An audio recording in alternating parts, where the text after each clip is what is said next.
O ar de Marsella, no verão de 1966, vibrava com o calor implacável do Mediterrâneo, um calor que parecia infundir-se na própria alma da cidade portuária, fervilhando de vida, paixão e um orgulho quase tribal. Foi nesse cenário, em 24 de maio, que Éric Daniel Pierre Cantona veio ao mundo, em um hospital que parecia respirar a brisa salgada vinda do Vieux-Port. Seus primeiros anos foram passados em Cailloux, um bairro operário onde as casas se amontoavam em colinas íngremes, e as ruas estreitas eram o palco natural para a efervescência da vida cotidiana. O cheiro de azeite, de ervas provençais e o eco constante de vozes animadas preenchiam o ambiente, criando uma tapeçaria sensorial que moldara o jovem Éric. Na família Cantona, o futebol não era apenas um esporte, era uma linguagem, uma herança transmitida de geração em geração. Roger Cantona, o pai, um homem de ombros largos e mãos calejadas, havia sido um jogador amador, cujas histórias de campos empoeirados e gols memoráveis enchiam a casa com um tom de aventura e nostalgia. Seus olhos, que Éric herdara, brilhavam com a paixão pelo jogo, e foi ele quem primeiro colocou uma bola de couro nos pés do filho, ainda pequeno demais para compreendê-la, mas já fascinado por sua forma esférica e seu potencial de movimento. Jean-Marie Cantona, a mãe, uma figura de apoio e estabilidade, observava com carinho a energia indomável do filho, um brilho inquieto em seus olhos que prometia mais do que uma vida comum. Ela tece a rede de segurança emocional que permitiria a Éric explorar o mundo com a ousadia que o caracterizava.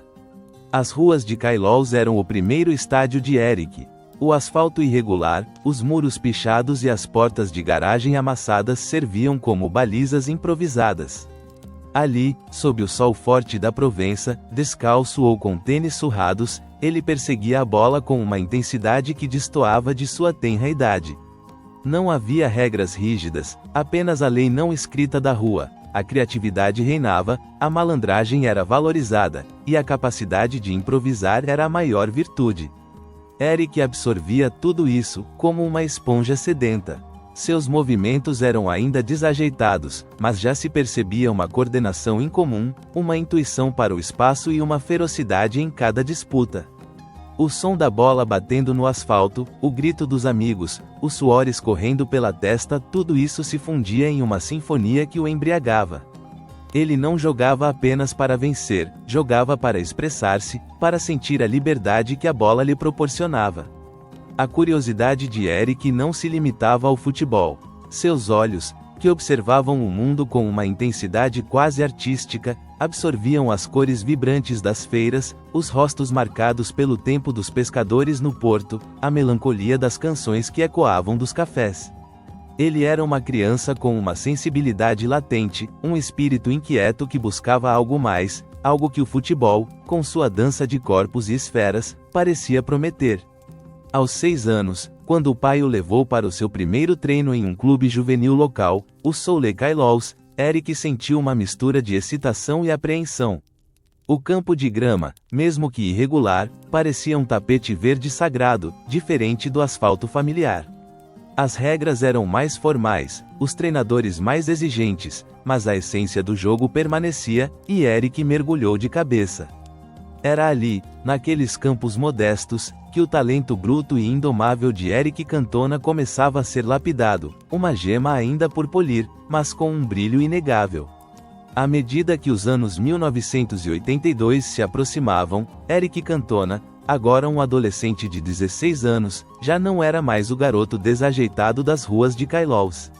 Seu corpo havia se esticado, ganhando força e agilidade, e a bola parecia obedecer a cada um de seus comandos com uma docilidade quase mágica. Foi nesse período que a grande oportunidade surgiu, a entrada no centro de treinamento do Auxerre, um clube distante das luzes de Marsella, mas conhecido por sua rigorosa formação de jovens talentos. O ambiente era espartano, disciplinado, um contraste gritante com a liberdade anárquica do futebol de rua. O cheiro de grama recém-cortada misturava-se ao suor e ao linimento, criando uma fragrância que se tornaria sinônimo de sua nova vida. A ascensão de Cantona nas equipes juvenis do Auxerre foi meteórica. Seus passes eram precisos, seus chutes potentes, e sua visão de jogo, ainda que instintiva, já era superior à de muitos de seus colegas. Ele se destacava, não apenas pelo talento, mas por uma aura de autoconfiança que beirava a arrogância. "Eu sei que sou bom", parecia dizer cada movimento seu, cada olhar desafiador. Mas, concomitantemente ao florescimento de seu gênio, surgiam os primeiros sinais de um temperamento volátil, uma faísca que, uma vez acesa, podia incendiar tudo ao redor. Discussões acaloradas com treinadores sobre táticas que ele considerava limitantes, respostas atravessadas a colegas que não acompanhavam seu ritmo, e até mesmo algumas suspensões por comportamento inadequado. Ele era um vulcão adormecido, com erupções esporádicas que assustavam e fascinavam. Em 1982, aos 16 anos, ele assinou seu primeiro contrato profissional com o Ulster, mas a transição não foi suave. O ambiente de alta performance exigia uma conformidade que Eric, por natureza, rechaçava. Sua mente fervilhava com ideias próprias, com uma visão do jogo que muitas vezes colidia com as estruturas rígidas impostas. Um empréstimo ao Martigues, um clube menor, foi uma tentativa de amadurecê-lo, de acalmar sua natureza impetuosa. Lá, Eric teve mais liberdade, mas também enfrentou a frustração de jogar em um nível inferior. Ele se sentia como um pássaro enjaulado, ansiando por voos mais altos. O retorno ao Ulster, alguns meses depois, o encontrou mais forte fisicamente, mas o espírito rebelde permanecia intacto. Ele desejava ardentemente a excelência, mas sua própria explosividade muitas vezes sabotava seu caminho. Era uma luta interna, um embate entre o artista que queria criar livremente e o atleta que precisava se submeter à disciplina. Ele se sentia frustrado pela incompreensão, mas impulsionado por uma autoconfiança inabalável, acreditando que sua maneira de ver e jogar futebol era a correta, e que o mundo, eventualmente, teria que se adaptar a ela. Em 1988, o magnetismo de Marselha o chamou de volta. A transferência para o Olympique de Marselha, o clube de sua cidade natal, era um sonho realizado, mas também um salto para o epicentro de um fervor futebolístico sem igual. O Stade Velodrome, com suas arquibancadas imponentes e o rugido ensurdecedor da torcida, era um caldeirão de paixões. Eric, o filho pródigo, foi recebido com altas expectativas. Ele era o garoto de Marselha que voltava para casa, e a pressão para brilhar era imensa. Seus momentos de gênio eram inegáveis, gols espetaculares, passes que rasgavam defesas, uma presença em campo que eletrizava. A bola parecia um prolongamento de sua alma, e a cada toque, ele desenhava arte no gramado. No entanto, a personalidade de Cantona era tão indomável quanto seu talento. O clima de glória potencial em Marselha logo foi ofuscado pela controvérsia. Conflitos com dirigentes, que ele via como limitadores de sua liberdade criativa, e com treinadores, como o irreverente belga Raymond Guethaus, eram constantes. Guethaus, com sua franqueza e irreverência, era ele próprio uma figura singular, mas nem mesmo ele conseguia domar o espírito impetuoso de Eric. "Ele é um gênio, mas também um pesadelo", teria dito Guethaus, uma frase que ecoaria por toda a carreira de Cantona. Eric sentia-se sufocado pelas expectativas e pelas tentativas de enquadrá-lo. A cada repreensão, a cada crítica, seu orgulho ferido reagia com um desafio ainda maior. Os empréstimos subsequentes a Bordeaux e Montpellier, entre 1988 e 1990, eram tentativas de encontrar um lugar onde Cantona pudesse florescer sem as amarras. Em Montpellier, ele teve um incidente notório, atirando a camisa do time em um companheiro durante uma discussão no vestiário, o que resultou em uma suspensão de 10 dias. Era um padrão que se repetia, flashes de gênio seguidos por acessos de raiva. O ápice desse desencanto nacional veio com a seleção francesa. Em 1990, após ser substituído em um amistoso, Eric jogou a camisa da seleção no chão com desprezo. Pouco depois, em uma entrevista, ele chamou o técnico Henri Michel de "saco de merda", uma afronta pública que resultou em sua suspensão da equipe nacional por um ano. Era a demonstração máxima de sua incapacidade de se conformar, de sua aversão às convenções. Ele se sentia ambivalente, dividido entre o amor visceral pelo jogo e a aversão às suas estruturas, suas hipocrisias. A mistura de orgulho ferido, desafio e um senso de injustiça o levava a reações extremas, crente de que estava apenas defendendo sua integridade. Em 1991, a situação de Eric Cantona na França atingiu um ponto crítico. Após mais um incidente em que atirou uma bola em um árbitro e, em um arrobo de fúria, chamou os membros da comissão disciplinar francesa de idiotas, a punição foi severa, suspensão de 1 mês. Cansado das batalhas constantes, da incompreensão e da perseguição midiática, Eric, aos 25 anos, anunciou sua aposentadoria do futebol profissional. A notícia caiu como uma bomba no mundo do futebol francês, que via em Cantona tanto um gênio quanto um pária. O ar parecia pesado com a resignação, com a sensação de que um talento imenso estava sendo desperdiçado. No entanto, o destino, ou talvez a persistência de alguns, tinha outros planos. Gérard Houllier, psicólogo da seleção francesa e, posteriormente, um respeitado treinador, viu além do temperamento explosivo de Cantona. Ele enxergou a paixão, a inteligência e a arte por trás da fachada de rebeldia. Houllier persuadiu Eric a reconsiderar, a buscar um novo começo, longe do ambiente tóxico que se tornara o futebol francês para ele.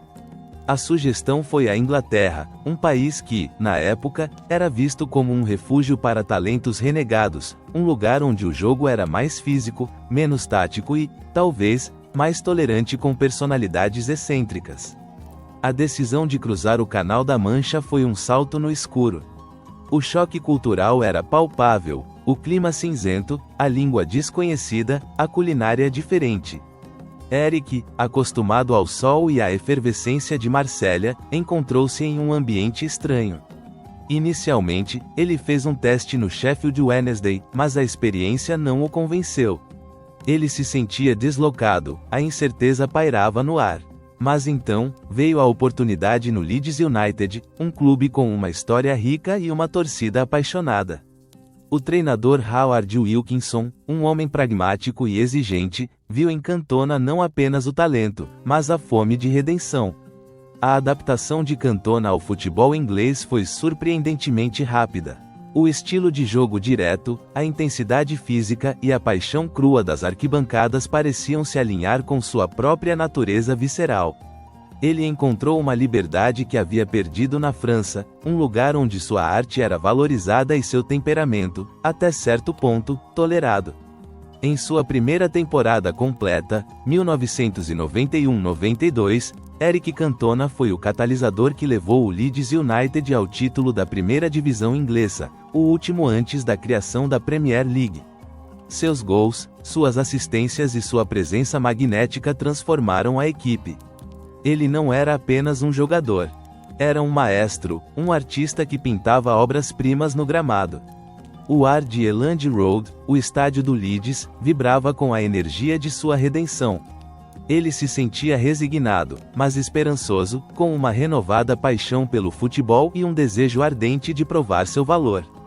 A Inglaterra, aquele exílio inesperado, tornara-se o seu novo lar, um lugar onde a sua arte era finalmente apreciada. O ano de 1992 traria uma reviravolta que mudaria para sempre a paisagem do futebol inglês. A surpreendente transferência de Eric Cantona para o Manchester United, em novembro, foi um evento sísmico. Alex Ferguson, o lendário treinador escocês, havia buscado um catalisador, uma peça que pudesse transformar sua equipe promissora em campeã. Em Cantona, ele encontrou mais do que isso. Encontrou um artista, um filósofo do campo, um rei em potencial. O valor da transferência, irrisório para os padrões atuais, não refletia o impacto monumental que Eric teria. Cantona não perdeu tempo em se estabelecer como a peça central da equipe de Ferguson. O Old Trafford, o Teatro dos Sonhos, tornou-se o seu palco. Seus primeiros toques na bola já revelavam a visão, a habilidade e o carisma que o distinguiam. Ele não jogava apenas futebol, ele o interpretava. Cada passe, cada drible, cada gol era uma declaração de intenções, um manifesto de sua genialidade. Ele transformou a mentalidade do United, infundindo uma confiança e uma crença de que nada era impossível. Jogadores como Brian Robson, o capitão experiente, e os jovens talentos que viriam a ser conhecidos como os Fergus Fledglings, como Gary Neville, olhavam para ele com uma mistura de admiração e respeito. Ele era o elo perdido, a faísca que acenderia o fogo. A temporada de 1992-93 culminou na conquista do primeiro título da Premier League para o Manchester United, após 26 anos de espera. Aquele campeonato não foi apenas uma vitória, foi uma revolução. Cantona foi o coração pulsante dessa revolução, o maestro que conduziu a orquestra ao triunfo. Ele se tornou o rei de Old Trafford, um ícone instantâneo e amado pela torcida, que o idolatrava com cânticos e bandeiras. Seus colarinhos levantados, sua postura altiva, seu olhar enigmático, tudo contribuía para a construção de sua lenda. O impacto cultural de Cantona transcendia o campo. Ele era um rebelde, um pensador, um artista em um esporte que muitas vezes valorizava a conformidade. Sua personalidade única, suas declarações enigmáticas e sua aura de mistério o tornaram um fenômeno. O ar em Old Trafford, e em toda a Inglaterra, estava impregnado de uma euforia contagiante, uma promessa de grandeza que parecia ilimitada. Eric sentia-se triunfante, confiante, com uma sensação de pertencimento e poder que nunca antes experimentara. Um contentamento profundo misturava-se com a adrenalina da vitória e o reconhecimento de seu gênio. Ele havia encontrado seu lugar, seu reino, mas, como em toda lenda, a semente de uma pressão crescente e a observação atenta de sua personalidade única já estavam plantadas, aguardando o momento de germinar em algo mais complexo, mais desafiador.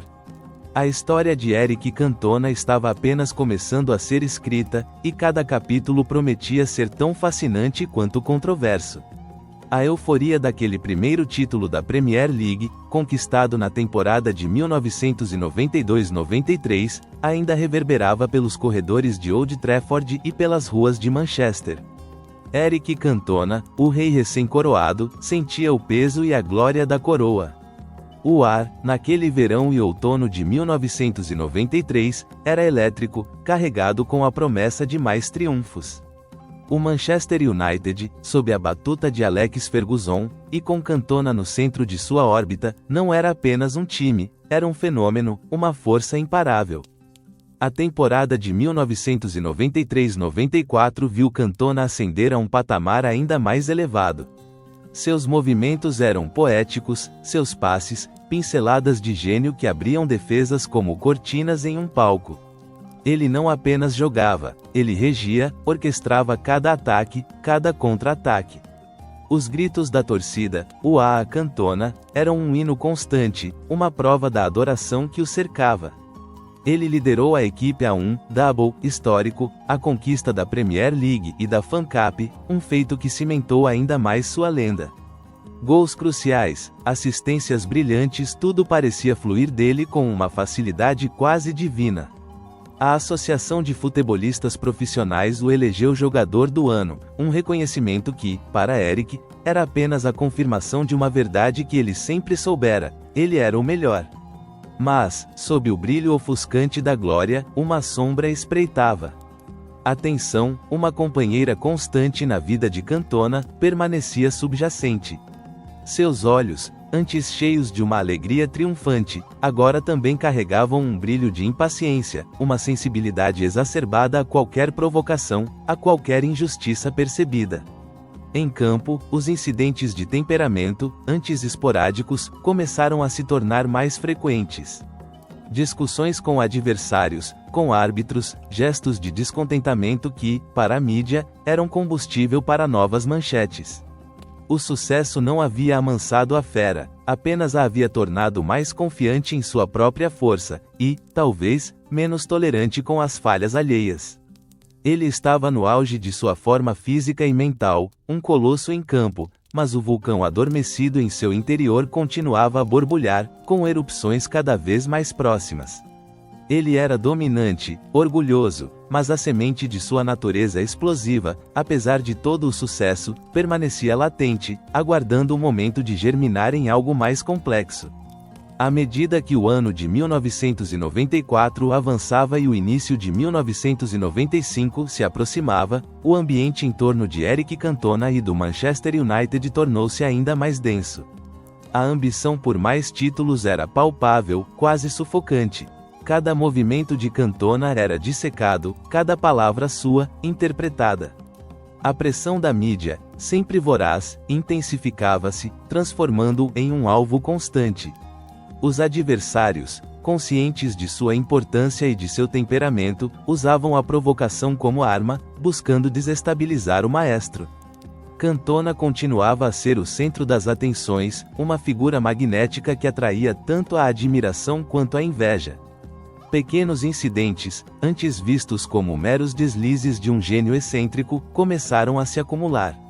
Cartões amarelos por reações exageradas, empurrões desnecessários, olhares de desafio que não passavam despercebidos. O limiar de sua tolerância parecia diminuir a cada jogo, a cada provocação. Ele se sentia como um alvo, caçado, com cada nervo à flor da pele. O ar em Old Trafford, e nos estádios por onde o United passava, estava carregado com a tensão de um possível tropeço.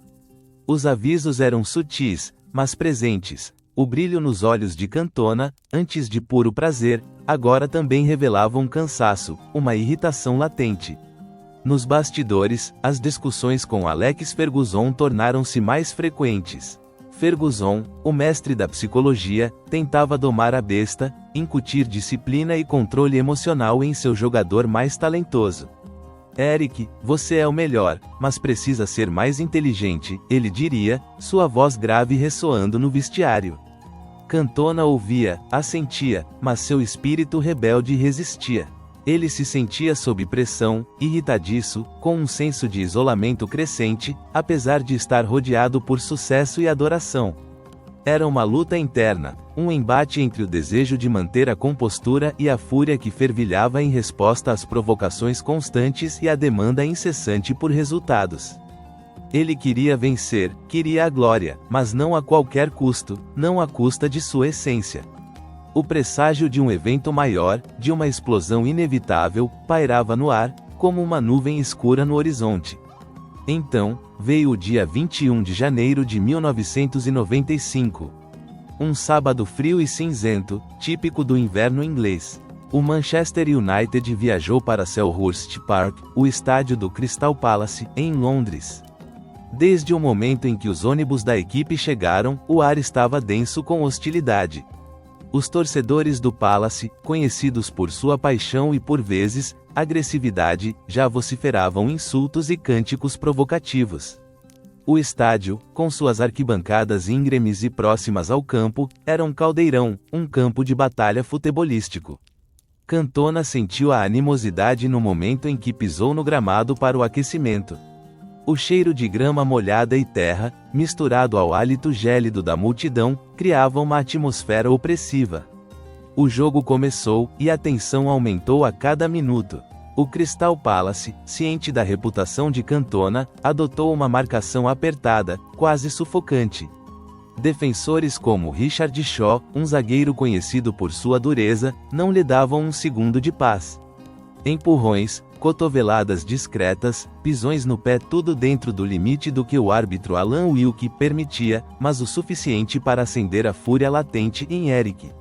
Ele estava visivelmente frustrado. Seus movimentos, geralmente tão fluidos, pareciam um pouco mais travados, sua expressão, mais sombria. Seus companheiros de equipe, como Roy Keane e Peter Schmeichel, podiam sentir a irritação crescendo em seu principal jogador. Cantona gesticulava, reclamava com o árbitro, mas suas queixas caíam em ouvidos moucos. Ele se sentia injustiçado, caçado, e a cada falta não marcada, a cada provocação impune, a raiva borbulhava mais forte sob a superfície. O relógio avançava para o momento crucial, e a sensação de que algo inevitável estava prestes a acontecer pairava sobre Selhurst Park. Era um presságio de desastre, um silêncio antes da tempestade. O controle emocional de Cantona estava por um fio, esticado ao máximo, prestes a romper. A partida em Selhurst Park arrastava-se para o seu desfecho, um embate físico e emocional que parecia sugar toda a paciência de Cantona. No segundo tempo, a fagulha que incendiaria o pavio finalmente acendeu.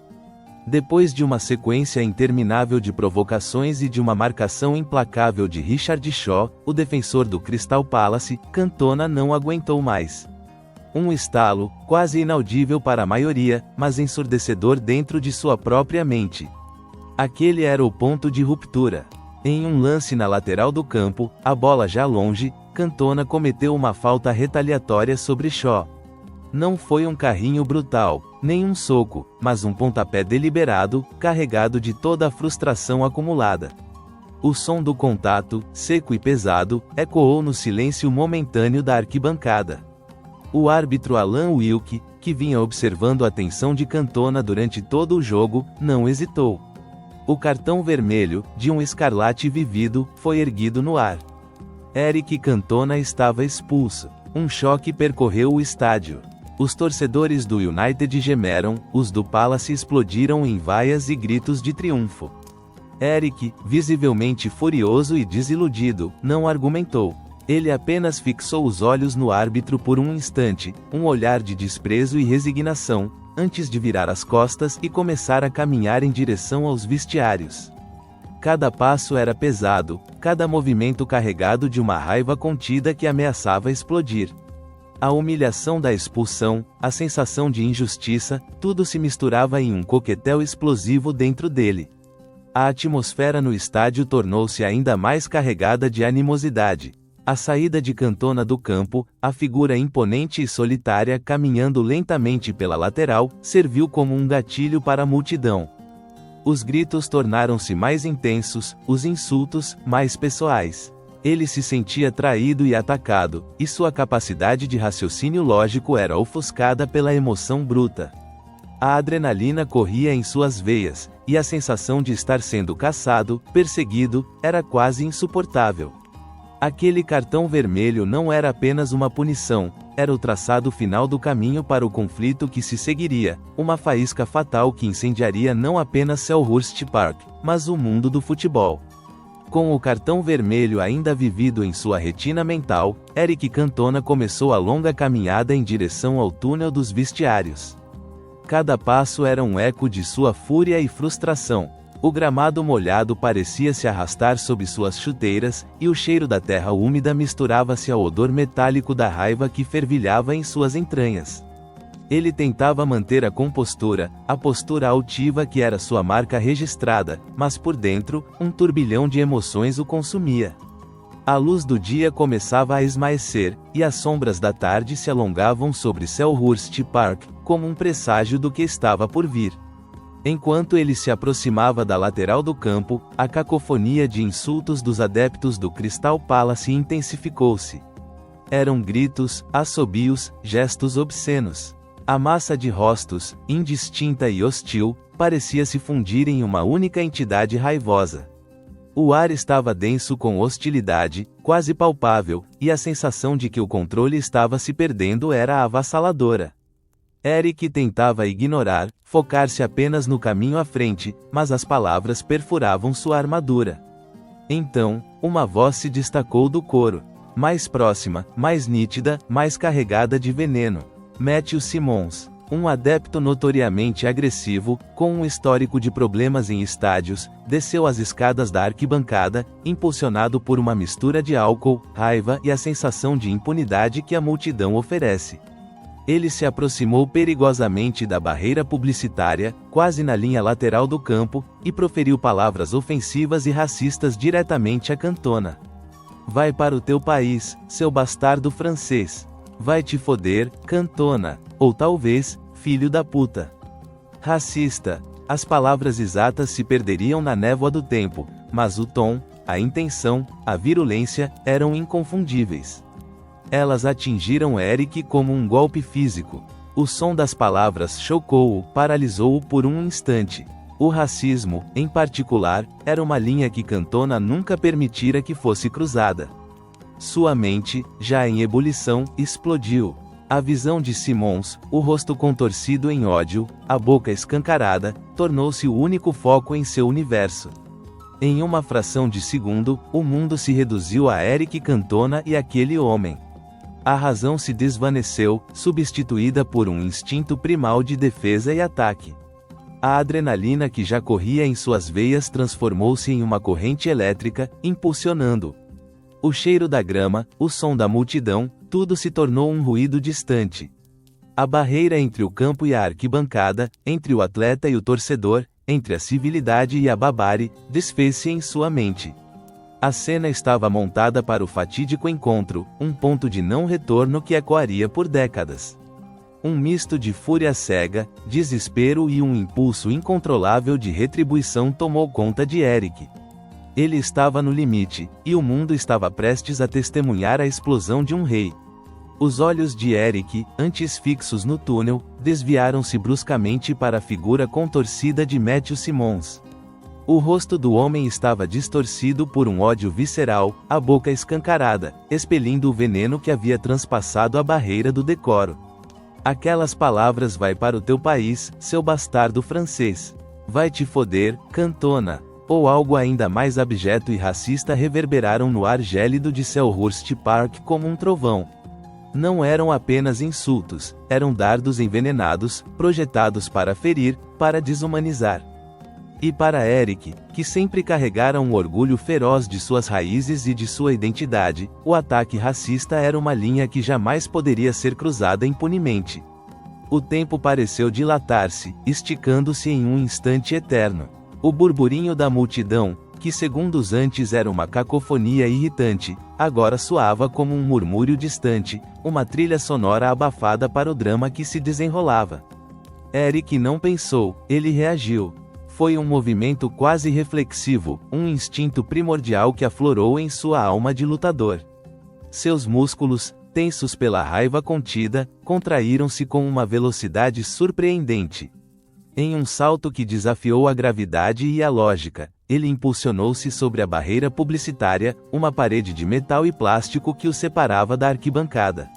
Seus olhos, ardendo em fúria, estavam fixos em Simmons. O corpo de Cantona, forjado por anos de treinamento e disciplina atlética, transformou-se em uma arma. A perna direita, esticada e precisa, desferiu um pontapé que a mídia, mais tarde, batizaria de Kung Fu Kick. O impacto no peito de Matthew Simmons foi seco, brutal, acompanhado de um som abafado que se perdeu na explosão de gritos que se seguiu. O corpo de Simmons cambaleou para trás, a surpresa e a dor estampadas em seu rosto. Mas Eric não parou ali. O impulso o levou adiante, e, quase antes que Simmons pudesse reagir, um soco rápido e certeiro atingiu o rosto do torcedor. O caos irrompeu. Gritos de horror e indignação misturaram-se com exclamações de choque. Seguranças, até então estáticos, foram pegos de surpresa. Começaram a correr em direção à confusão, seus uniformes azuis e amarelos se movendo em um borrão. Jogadores do Manchester United, que ainda estavam em campo ou próximos ao túnel, também se apressaram em intervir. Peter Schmeichel, com sua imponente estatura, foi um dos primeiros a chegar, tentando afastar Cantona, cujos olhos ainda queimavam com uma intensidade assustadora. Brian Robson e Roy Keane, figuras de autoridade e temperamento, também se lançaram na confusão, tentando conter o colega furioso. As câmeras de televisão, que cobriam a partida, haviam capturado tudo. O salto, o pontapé, o soco, cada frame seria repetido à exaustão, dissecado, analisado, transformando-se em um dos momentos mais infames e icônicos da história do futebol. O ar de Selhurst Park, antes denso de hostilidade, agora estava pesado com a incredulidade e a violência crua de um momento que parecia irreal. Cantona, finalmente contido pelos colegas e seguranças, foi arrastado para longe de Simmons, seus olhos ainda disparando faíscas de raiva. Havia uma estranha catarse naquele ato, uma liberação explosiva de toda a frustração e fúria acumuladas. Mas, no fundo de sua mente, em meio ao turbilhão, uma realização sombria começava a se formar.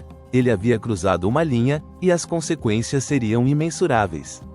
O silêncio, que se seguiu à explosão inicial, era mais ensurdecedor do que qualquer grito. A notícia do incidente em Selhurst Park espalhou-se como um incêndio incontrolável, varrendo a Inglaterra e, em questão de horas, o mundo.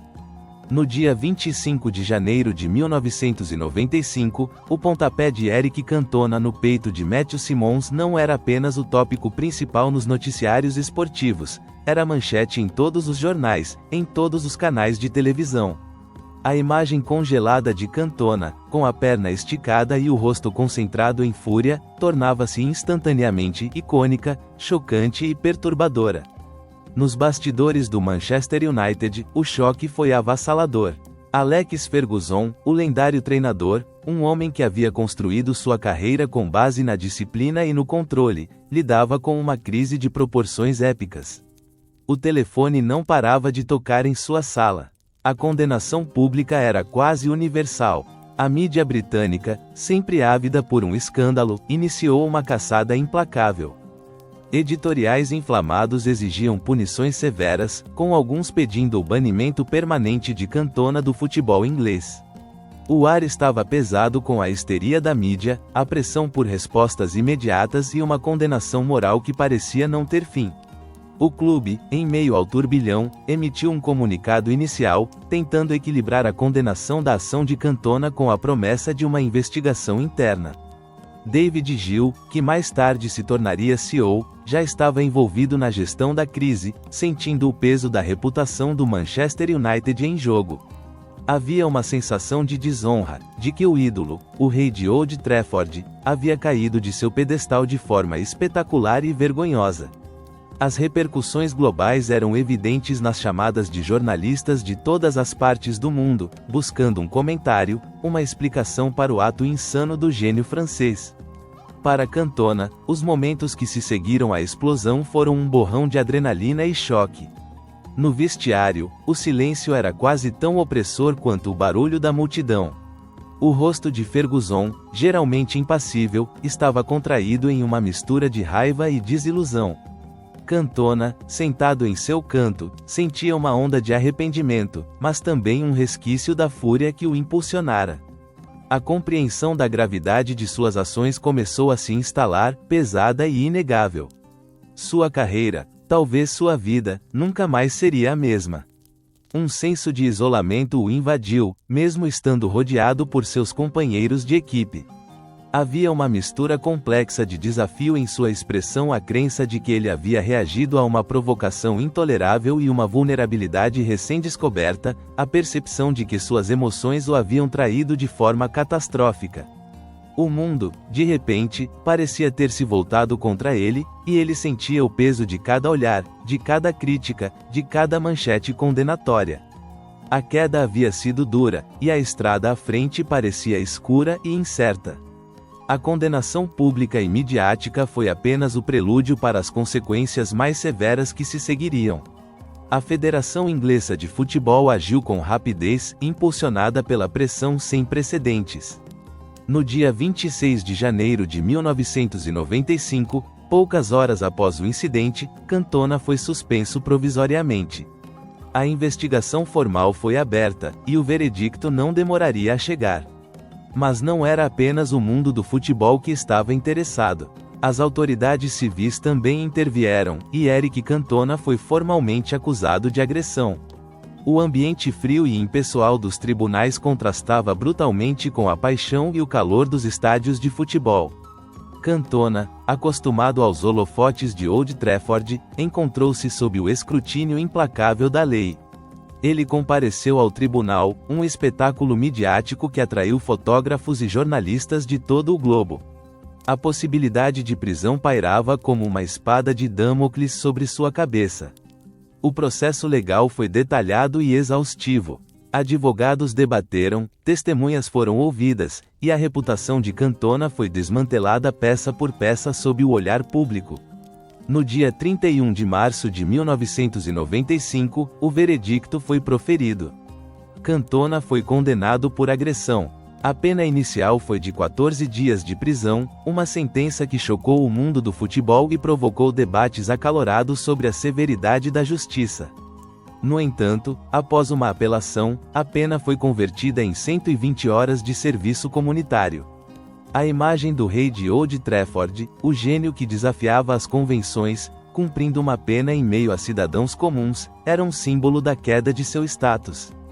Paralelamente, a FA impôs sua própria sanção, ainda mais devastadora para a carreira de Cantona.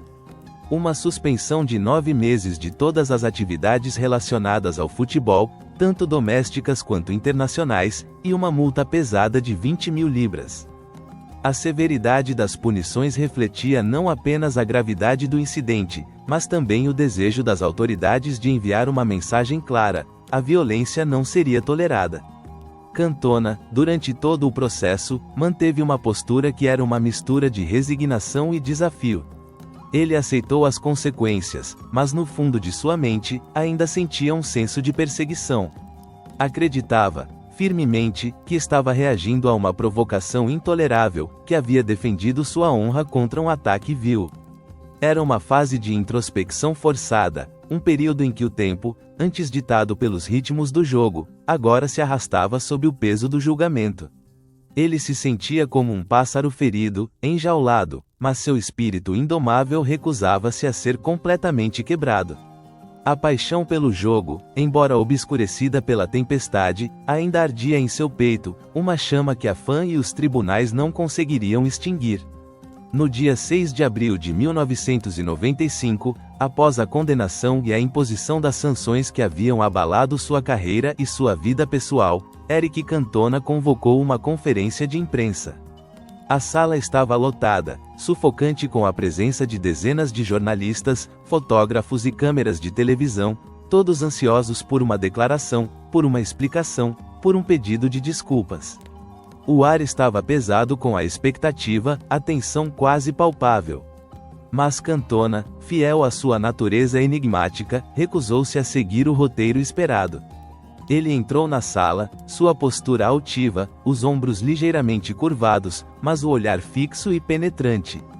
Vestia um terno impecável, um contraste com a imagem de fúria descontrolada que havia dominado as manchetes. Sentou-se diante dos microfones, um silêncio quase reverente pairando sobre a sala. Os flashes das câmeras explodiam em uma sinfonia estroboscópica, cegando por um instante, mas Eric não desviou o olhar. Com uma calma quase perturbadora, ele moveu-se para o microfone. Sua voz, quando finalmente proferiu as palavras, era baixa, mas firme, carregada de um sotaque francês que se tornara sua marca registrada. Não houve desculpas, não houve explicações detalhadas. Apenas uma única frase, que se tornaria um dos mais famosos e debatidos aforismos da história do esporte: quando as gaivotas seguem o arrastão, é porque pensam que sardinhas serão jogadas ao mar. Após proferir essas palavras enigmáticas, Cantona fez uma pausa dramática. Seus olhos percorreram a sala, observando os rostos perplexos dos jornalistas. A frase, aparentemente simples, era uma metáfora complexa, uma declaração de sua visão sobre a mídia e o público que o perseguiam. As gaivotas, ele sugeria, eram os jornalistas e a massa ávida por sensacionalismo, seguindo o arrastão, ele próprio, o barco de pesca que trazia as sardinhas, as histórias, os escândalos, o drama que eles esperavam devorar. Era uma crítica mordaz, inteligente e insolente, proferida no auge de sua crise pessoal e profissional. Ele se recusou a responder a perguntas. Com um aceno sutil, levantou-se e deixou a sala, deixando para trás um rastro de mistério e desconcerto. Os jornalistas, atônitos, entreolhavam-se, tentando decifrar o significado oculto por trás das palavras do francês. A frase se tornou um ícone de sua personalidade filosófica, sua forma única de lidar com a perseguição da mídia. Era um desafio às convenções, uma recusa em se conformar ao papel de vilão arrependido. O estado psicológico de Cantona naquele momento era de um controle calculista sobre sua imagem. Enigmático e desafiador, ele havia tentado recuperar a narrativa, expressar sua frustração e seu desprezo pela superficialidade de uma forma que transcendia a banalidade das manchetes. Era um retorno à sua essência artística e filosófica, um lembrete de que, mesmo em seus momentos mais controversos, ele era um pensador, um indivíduo que se recusava a ser facilmente rotulado ou compreendido. A conferência de imprensa não ofereceu as respostas que o mundo esperava, mas ofereceu algo mais duradouro, uma janela para a mente complexa e indomável de Eric Cantona. Com Cantona suspenso por 9 longos meses, um vazio estranho e melancólico pairou sobre Old Trafford. O Teatro dos Sonhos parecia ter perdido seu principal ator, seu rei. A euforia dos títulos recentes deu lugar a um sentimento de apreensão e arrependimento. A ausência de Cantona não era apenas a falta de um jogador, era a ausência de um catalisador, de uma presença magnética que inspirava e elevava a equipe. O ar em Manchester estava impregnado de uma tristeza sutil, a percepção de uma oportunidade perdida, de um reinado interrompido. A temporada de 1994-95, que havia começado com tantas promessas, desmoronou sem seu maestro francês. O Manchester United lutou para manter o ritmo sem Cantona. Os gols que ele marcava, as assistências que ele distribuía, a simples aura de confiança que ele irradiava, tudo isso fazia uma falta gritante. A equipe, embora talentosa, parecia ter perdido seu brilho, sua capacidade de decidir jogos nos momentos cruciais. A ausência de Eric foi sentida em cada passe errado, em cada ataque que não se concretizava. No final da temporada, o impensável aconteceu. O Manchester United perdeu o título da Premier League para o Blackburn Rovers, um rival que, com Cantona em campo, dificilmente teria ousado sonhar com tal façanha. Enquanto Old Trafford lamentava, Eric Cantona passava seus meses de suspensão longe dos holofotes, forçado a um exílio autoimposto do futebol profissional. Foi um período de introspecção profunda, um tempo para reflexão sobre sua carreira, suas ações e seu futuro no esporte que ele tanto amava. Ele cumpria suas 120 horas de serviço comunitário em uma escola de futebol para crianças, um cenário irônico para um homem que havia sido banido dos gramados profissionais. Acompanhado por seguranças e sob o olhar curioso de alguns, ele passava as horas ajudando, ensinando, observando o jogo de uma perspectiva diferente. Longe dos campos principais, ele treinava individualmente, mantendo a forma física, mas acima de tudo, a chama da paixão acesa. Corria em parques solitários, chutava bolas contra paredes de ginásios, mantendo a conexão com o esporte que era sua vida. Este afastamento forçado foi, paradoxalmente, um presente. Permitiu-lhe uma pausa para analisar a si mesmo, suas motivações, seus demônios. Ele refletia sobre o incidente de Selhurst Park, sobre a fúria que o consumira, sobre as palavras que o haviam provocado. Havia arrependimento, sim, mas também uma compreensão mais profunda de sua própria natureza, de sua incapacidade de tolerar a injustiça ou o desrespeito. O peso de suas ações pairava no ar, mas a semente da redenção começava a germinar em seu coração. Ele não queria ser lembrado apenas pelo pontapé. Queria provar que era mais do que um momento de loucura. Queria voltar, mais forte, mais focado, mais maduro. A profunda análise de si mesmo e de seu lugar no mundo do futebol levou a uma reavaliação de suas prioridades e seu comportamento. Ele ainda seria Eric Cantona, o rebelde, o artista, o filósofo, mas com uma camada de sabedoria adquirida à custa de uma queda espetacular. O silêncio da suspensão era um cadinho, forjando um novo Cantona, pronto para o retorno triunfante que o mundo ainda não sabia que viria. Ele estava isolado, mas não quebrado, e a espera por seu retorno transformava-se, lentamente, em uma promessa de renascimento. O silêncio forçado da suspensão, que havia pairado sobre Eric Cantona como uma mortalha, finalmente começou a se dissipar. À espera de 9 longos meses, um período de introspecção e penitência, chegava ao fim. Em outubro de 1995, o ar em Manchester, antes tingido por uma melancolia cinzenta, começou a vibrar novamente com uma expectativa quase palpável. Rumores sussurravam nos pubs e nas ruas, nas bancas de jornal e nos ônibus: o rei estava voltando. A cidade, que havia lamentado a ausência de seu ídolo e o título perdido, preparava-se para uma explosão de euforia e alívio. A data do retorno foi marcada. 1º de outubro de 1995, contra o Liverpool, um dos maiores rivais do Manchester United, em Old Trafford. O dia amanheceu com um céu nublado, mas a atmosfera no Teatro dos Sonhos era de uma eletricidade quase febril. As arquibancadas, geralmente preenchidas por um mar de vermelho vibrante, pareciam mais intensas, mais vivas do que nunca. Os cânticos, que durante meses haviam soado um tanto ocos, agora ressoavam com uma paixão renovada, entoando o nome de Cantona com uma devoção quase religiosa. O cheiro de grama molhada misturava-se ao aroma de cerveja e pipoca, criando uma sinfonia olfativa que era sinônimo de um dia de jogo importante. Eric Cantona, nos vestiários, sentia o peso de cada olhar, de cada expectativa. Por fora, mantinha a postura altiva e enigmática, o colarinho levantado, uma aura de confiança inabalável. Mas por dentro, um misto de nervosismo e uma determinação feroz o consumia. Os 9 meses haviam sido um cadinho, forjando um Cantona mais maduro, mais focado, mas a essência do gênio inquieto permanecia. Ele havia treinado sozinho, corrido sob a chuva, chutado bolas contra paredes silenciosas, alimentando a chama que ardia em seu peito. A alegria profunda de estar de volta ao campo, de sentir a grama sob suas chuteiras, era quase esmagadora. Ele tinha um desejo ardente de provar seu valor, não apenas para os outros, mas para si mesmo. A redenção não seria falada, seria jogada. O apito inicial soou, e o rugido da multidão engoliu o estádio. Cantona, com a camisa número 7, moveu-se com uma graça renovada, cada toque na bola uma declaração de seu retorno. O jogo era intenso, como sempre entre United e Liverpool.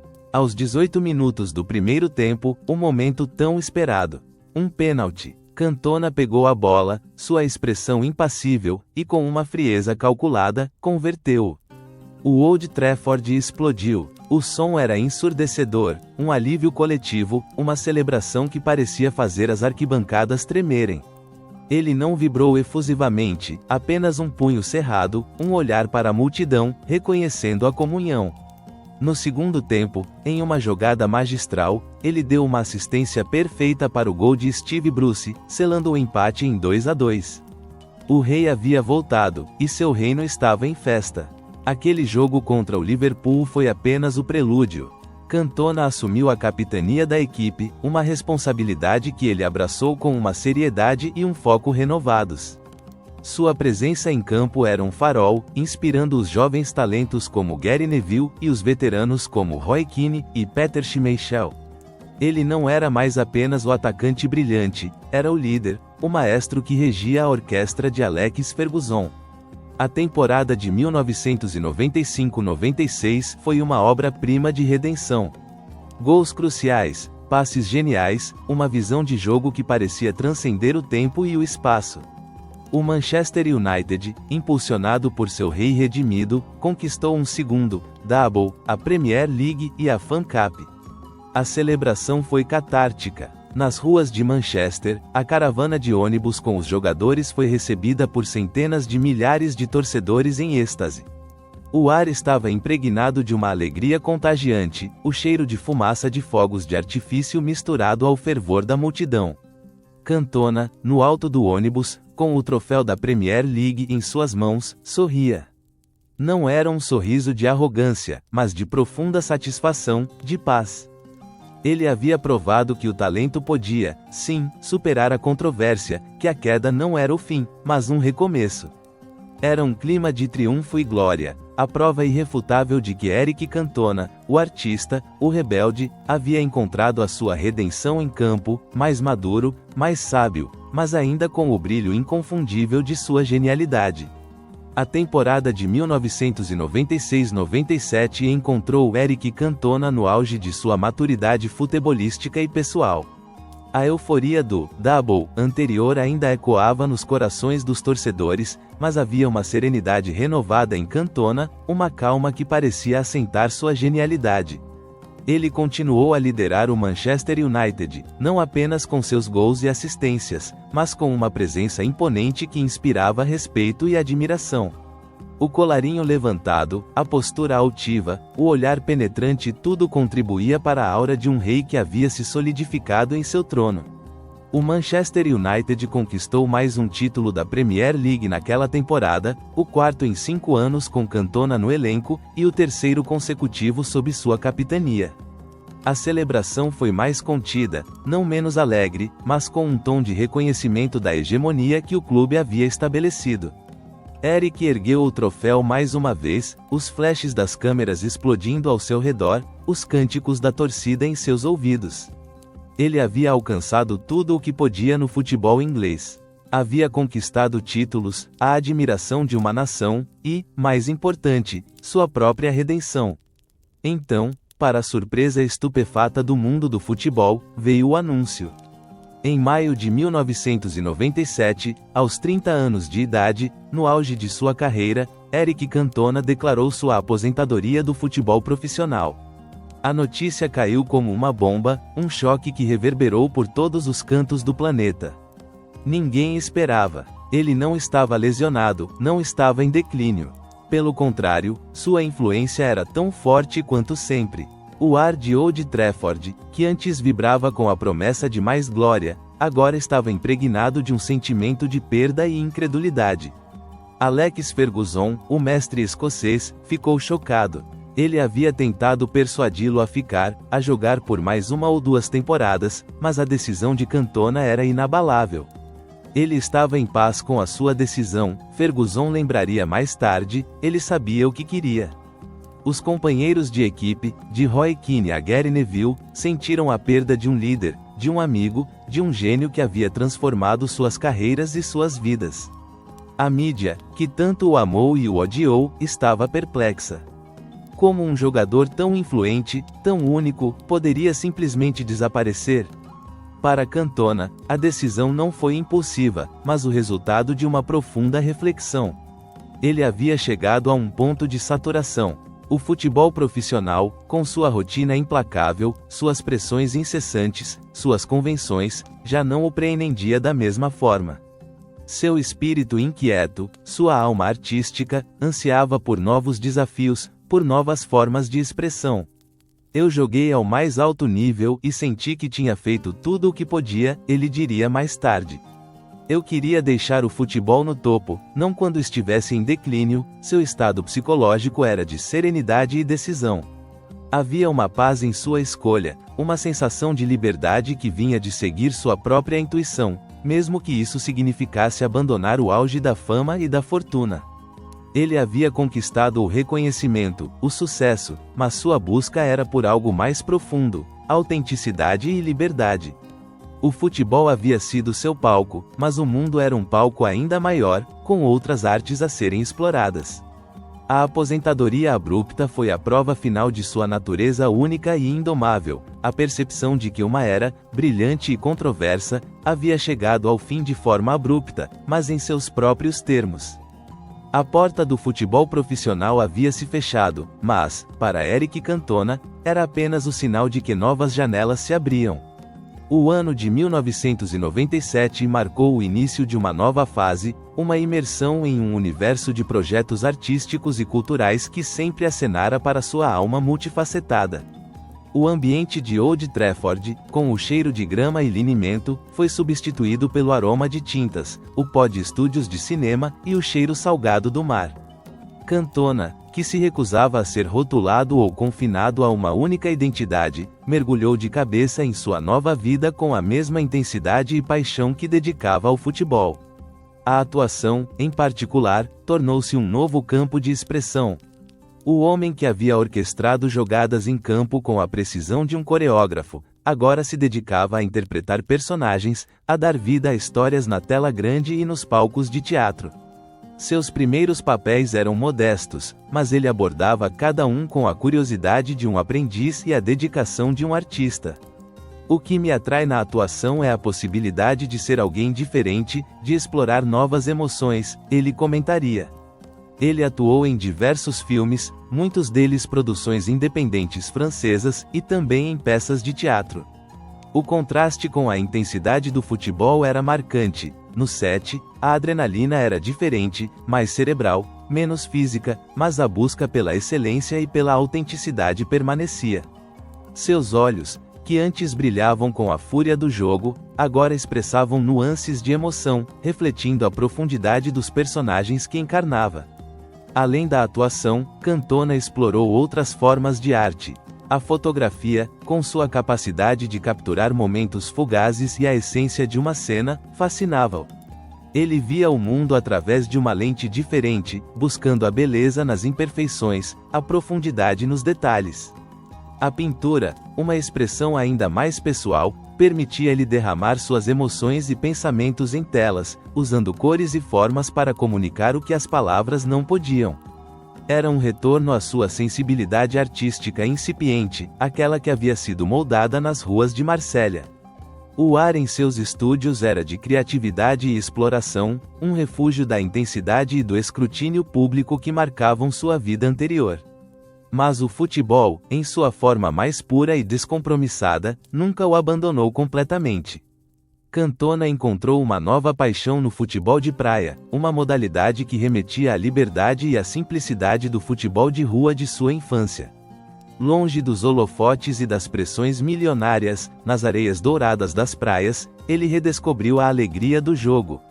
Representou a seleção francesa de futebol de praia, assumindo a capitania e liderando a equipe à conquista de títulos europeus e mundiais.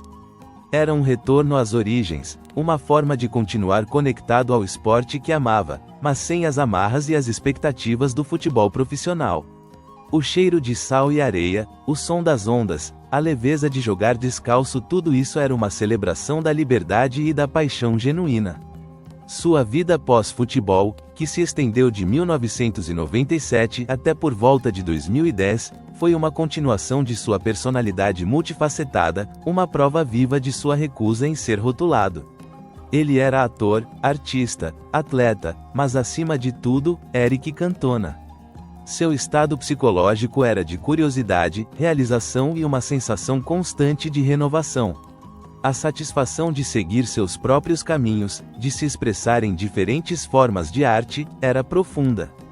Ele era um espírito aventureiro, uma mente inquieta que continuava a buscar novos horizontes, a provar que a vida, assim como a arte, não tem limites. À medida que os anos se transformavam em décadas, e a virada para os 2010 se consolidava, a influência de Éric Cantona no futebol e na cultura popular não diminuía, pelo contrário, ela se solidificava, transcendendo as fronteiras do tempo e do esporte.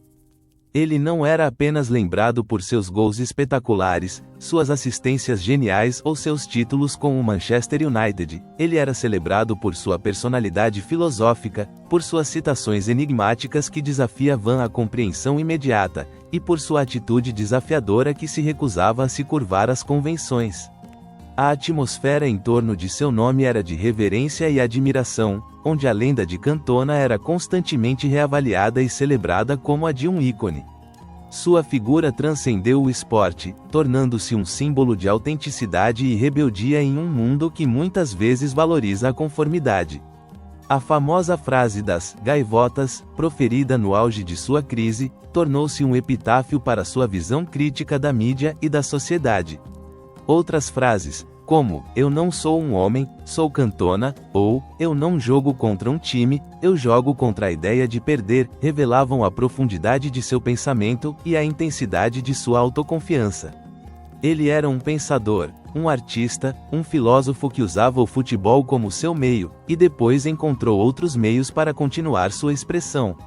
O ar era de inspiração, a percepção de que alguns indivíduos deixam uma marca indelével muito além de suas conquistas esportivas. Cantona continuou a manter sua voz única e inconfundível, comentando sobre futebol e questões sociais com a mesma franqueza e inteligência que o caracterizavam. Suas opiniões, muitas vezes polêmicas, eram sempre bem fundamentadas e provocadoras, desafiando o status quo. Ele não se esquivava de temas difíceis, usando sua plataforma para defender causas em que acreditava, mantendo-se fiel à sua essência de rebelde com causa. Sua presença em documentários, entrevistas e projetos artísticos continuava a alimentar o fascínio em torno de sua figura. Psicologicamente, Cantona parecia satisfeito com o caminho que havia trilhado, mas ainda pensativo, com uma contínua busca por significado e verdade. Ele tinha um senso claro do legado que havia construído, da forma como havia impactado gerações de fãs e jogadores. Mas essa compreensão não o tornava complacente, pelo contrário, o impulsionava a continuar observando o mundo com a astúcia e a sabedoria adquiridas através de uma vida de experiências intensas. Ele era um observador atento, um crítico perspicaz, um homem que, mesmo em sua aposentadoria, continuava a inspirar e a provocar, a ser, em sua essência, Eric Cantona. A história de Eric Cantona, do pontapé em Selhurst Park à sua redenção em Old Trafford e a sua vida multifacetada pós-futebol, é mais do que uma crônica esportiva, é uma parábola rica sobre a complexidade da condição humana. É uma narrativa que explora o temperamento indomável, a pressão esmagadora que o sucesso impõe, a incessante busca por identidade e a natureza tortuosa da redenção. O ar, ao contemplar sua jornada, é de sabedoria e de aceitação da dualidade inerente à natureza humana, um tom de melancolia mesclado com a esperança que se renova. Aquele momento fatídico de 25 de janeiro de 1995, o Kung Fu Kick, que chocou o mundo, não foi um ponto final, mas um divisor de águas. Foi um instante que, embora definidor, não apagou a trajetória brilhante que o precedeu nem as conquistas notáveis que o seguiram. A controvérsia, ao invés de manchar sua imagem, tornou-se, paradoxalmente, parte integrante de sua grandeza, um lembrete vivido da paixão crua e da imperfeição que nos tornam humanos, que dão cor e profundidade às nossas próprias narrativas. Cantona não foi um santo, mas um homem, com todas as suas falhas e virtudes magnificadas sob o microscópio da fama. Sua jornada é um espelho para as nossas próprias lutas e triunfos. Quantos de nós já não sentimos a fúria borbulhando, a tentação de reagir impulsivamente diante de uma injustiça percebida? A história de Cantona nos lembra que o gênio e a loucura muitas vezes caminham lado a lado, que a linha entre a paixão descontrolada e a genialidade iluminada é tênue e por vezes indistinguível. Ele nos mostra que um único momento pode, sim, definir e redefinir uma vida, mas nunca apagá-la por completo. A capacidade de se reerguer, de buscar a redenção, de encontrar novos propósitos, é o que verdadeiramente ressoa. Em sua aposentadoria, Eric Cantona se tornou um símbolo de liberdade, um artista que transcendeu as barreiras de um esporte para explorar a vastidão da vida. Ele provou que a identidade não é estática, mas fluida, em constante evolução. Sua história, com seus altos e baixos dramáticos, suas explosões e suas reflexões profundas, serve como um poderoso lembrete de que a vida é uma tapeçaria complexa, tecida com fios de glória e desgraça, de gênio e falha, de amor e raiva. O estado psicológico final que a história de Cantona evoca é de compreensão e fechamento. Não há necessidade de julgamento final, apenas a aceitação de um homem em toda a sua complexidade. A história de Cantona serve como um testamento à resiliência do espírito humano, à beleza da imperfeição e à verdade universal de que, mesmo nos momentos de maior queda, há sempre a possibilidade de um renascimento. Ele não é apenas um jogador de futebol, é um mito moderno, uma lenda que continua a nos ensinar sobre a paixão, a identidade e o eterno conflito entre o homem e suas próprias emoções. Sua saga é um eco que perdura, um convite à reflexão sobre o que significa ser verdadeiramente humano.